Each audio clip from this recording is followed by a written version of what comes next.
Connection, and I'm your host, Sir Kenneth R. Petrucci. We'll go into an interview I had with Ray Charles recently and kind of draw a perspective, listening to the man's music and then listening to the man. And now I'd like to get into the very special section of this program in which we will play an interview I had with Ray Charles while he was in Houston performing at Jones Hall. So let's just get right into it and listen to the man. Welcome to the Creative Connection. Well, bless you, Ken, and appreciate those kind words, and cute old man up. Ray, I just heard you perform, and I was extremely impressed. And I'd like to ask you a couple of questions. All right. Ray, when I hear you sing, I keep feeling that you do sing from your soul. Do you actually see from your soul? Well, I'm not sure I understand exactly what you mean by that. I think in my music, I play whatever I hear within me, and this is what I sing and what I hear in me, depending on my mood. Each night, obviously you're different, because every day of every person's life is a little different, and your mood is different. As far as when you say, do I see from my soul, I don't exactly know which way you mean that. Well, I mean that seeing, it seems that when I hear you sing, I feel that you're projecting pictures, sound pictures. I get the feeling that you're actually seeing everything that's going on, that you're hearing everything. Well, let me say, I don't know if I would necessarily use the word seeing. Yeah. Let's just say that everything I do, I am emotionally involved in it, the same as an actor playing a part, and he becomes wrapped up in that part so much until he involves you to the point where you believe that whatever he's going through, you can feel the pain or feel whatever it is, or the joy, or whatever it is that this actor is playing. You become totally involved with the story, and even to the point where if it's something violent, you get mad at the guy, or if it's something where somebody's mistreated him, you truly feel hurt for him and suffer right through the story.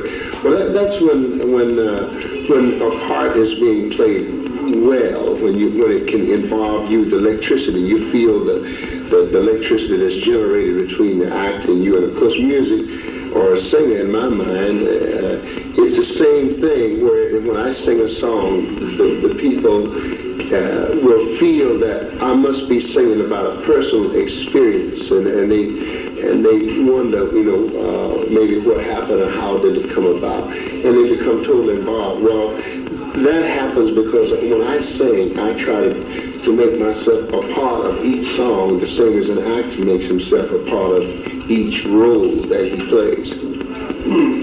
In relationship to composing music, I've often thought, and perhaps many of our listening audience have often thought of this question, where do you pull ideas from? Where do you pull music from? Melodies? Music can be something that you hear, a melody or a pattern that you hear in your mind. And of course, lyrics, in many cases, at least for me anyway, just come from everyday things, a conversation that people say, or things that you hear, or semi-things that may even involve you. There are all kinds of ways to come up with lyrics. You can be involved in many things indirectly. And what I mean by that, it may be someone you know. You know what I mean? That's involved in something. Or even it can be as much remote. But the world, you see, there are many things that happen in this world. And it doesn't just happen to one person. It happens to many people.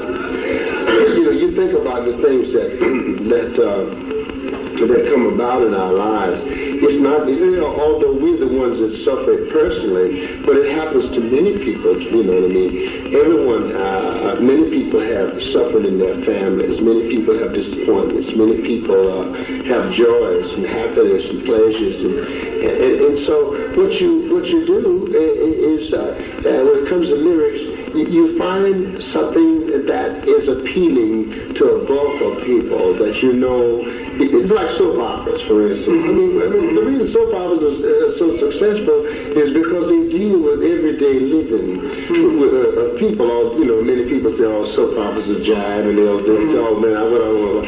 But the reason I think that they last so long is that if you let yourself become involved in them, there are things that you will discover that happens to many people in smaller towns of what they call mid-America, or the everyday living guy, like country music, for instance.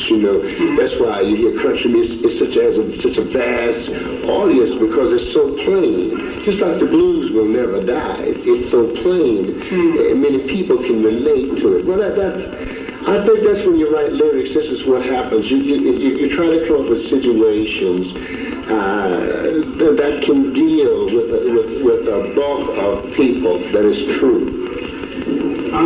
So in other words, you're actually taking from life, that's right, and giving it back. That's to right. life. That's right.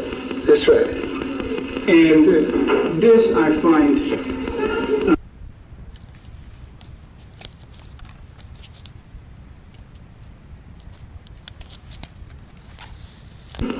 go into developing a style of singing, a style of composing.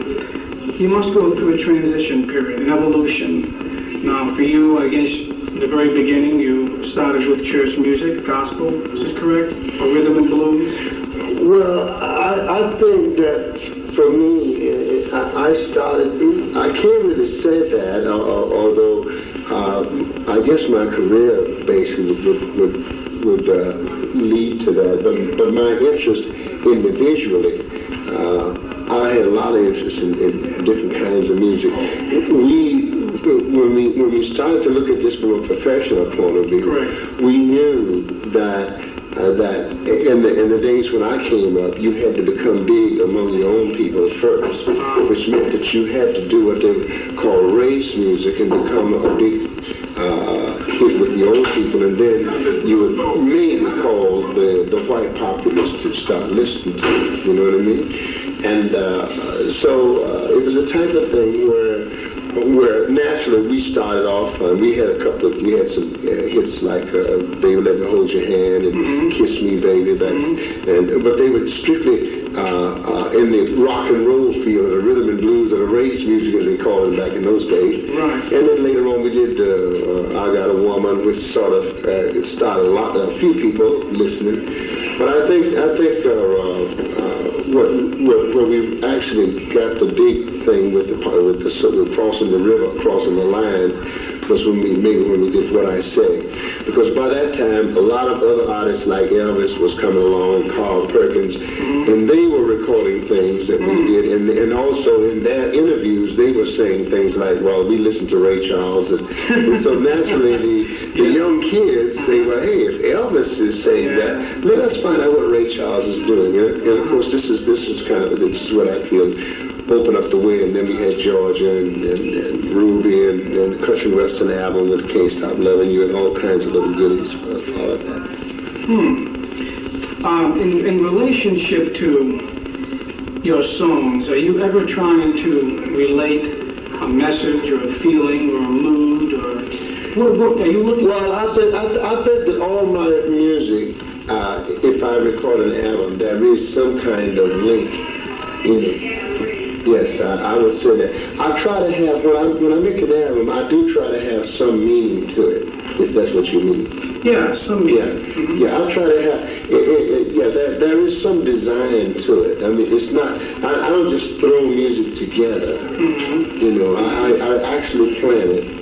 And I try to have some kind of line running through it. some kind of a line. Yeah, L-I-N-E, line. Yeah. Running through the music. I mean, depending, let's say that if I am leaning, if I'm telling a story, in other words, I try to take my music in an album and let it tell a story.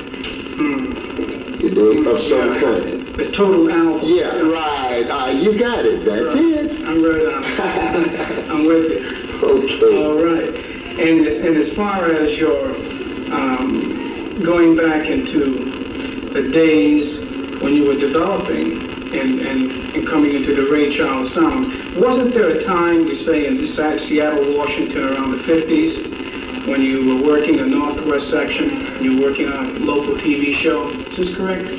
Yeah. And you worked with bands. Weren't you kind of coming into your own at that point? Well, as I said, I am not sure what that means coming to know, because by that time I was 18. You must remember, as I said earlier, I was working in bands before I went to Seattle. Right. I made my first recording in Seattle, maybe, but I don't know about coming into my own. I think by the time I got to Seattle, I was... way into your own.